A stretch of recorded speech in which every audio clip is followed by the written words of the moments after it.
Today, I talked one-on-one with Democratic Washington Representative Marie Gluesenkamp Perez after she broke with her party voting in favor of the bill that reopened the government, and then went after a fellow House Democrat.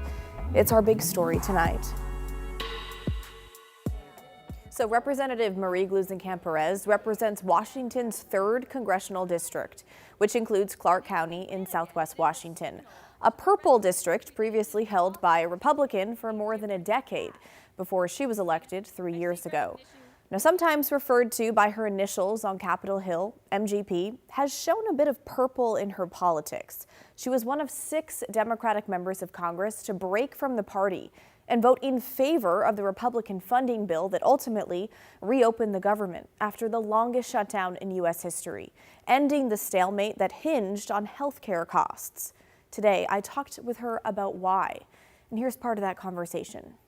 You are among a handful of House Democrats to have voted in favor of the funding bill that reopened the government. What was behind your decision?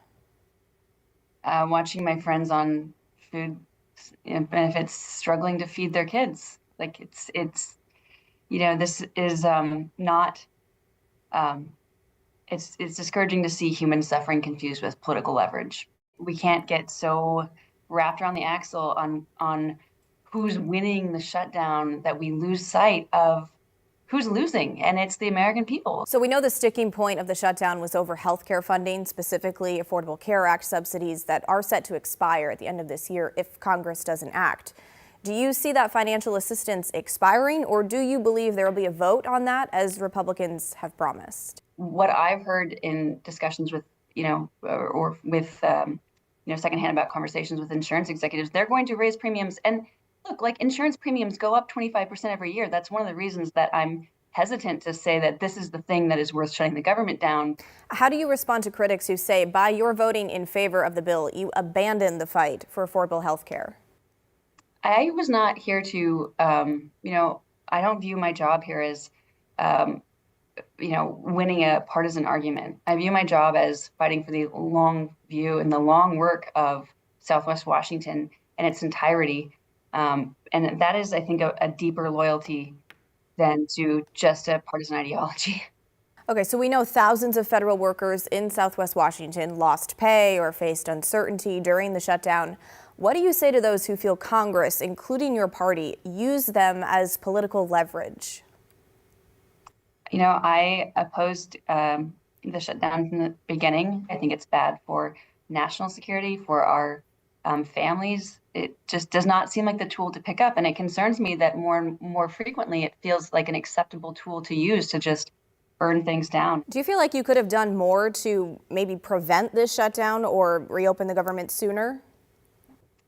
That is the parliamentary procedure it is at the sole discretion of the Speaker to bring the House back into session, and that's another concern. How did you think of how House leadership handled the shutdown?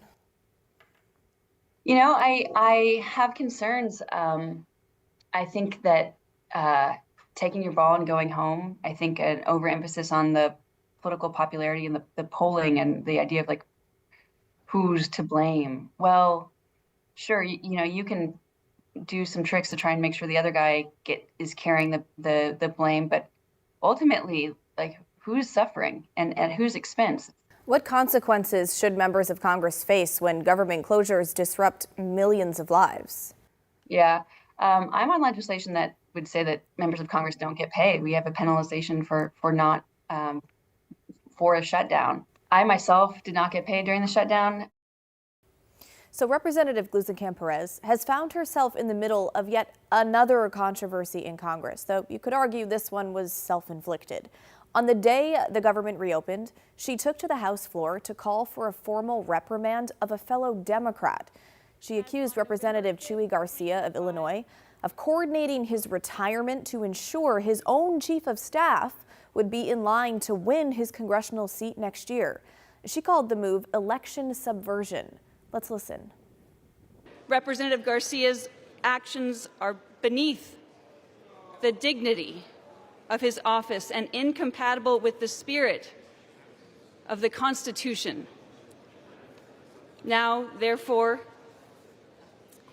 be it resolved that the House of Representatives disapproves of the behavior of the representative from Illinois, Mr. Garcia.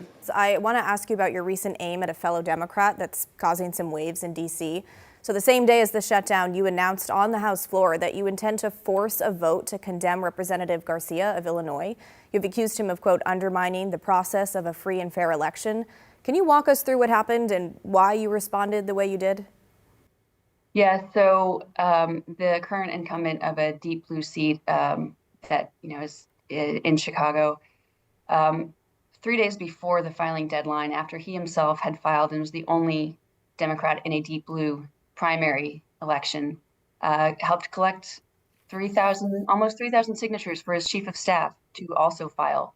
And after the filing deadline was over, he announced that his retirement, ensuring that his chief of staff would be the only candidate in the Democratic primary. And look, I think that Southwest Washington values are not just about timber and shellfish and sea lions. It's deeper than that. It's the belief that people have the right to choose their elected representatives. Americans bled and died for that right.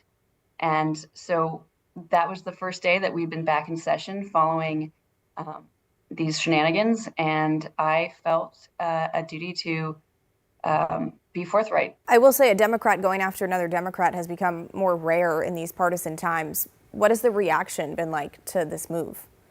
It has not been fun, but it's worth it to me. It's not worth it to. I cannot lose myself or my integrity or misrepresent the values of my community here in DC. And I've seen the way this place can turn people into a frog and boil them alive, and it's not worth it. Well, this week, the House voted in favor of her motion to publicly rebuke retiring Representative Garcia.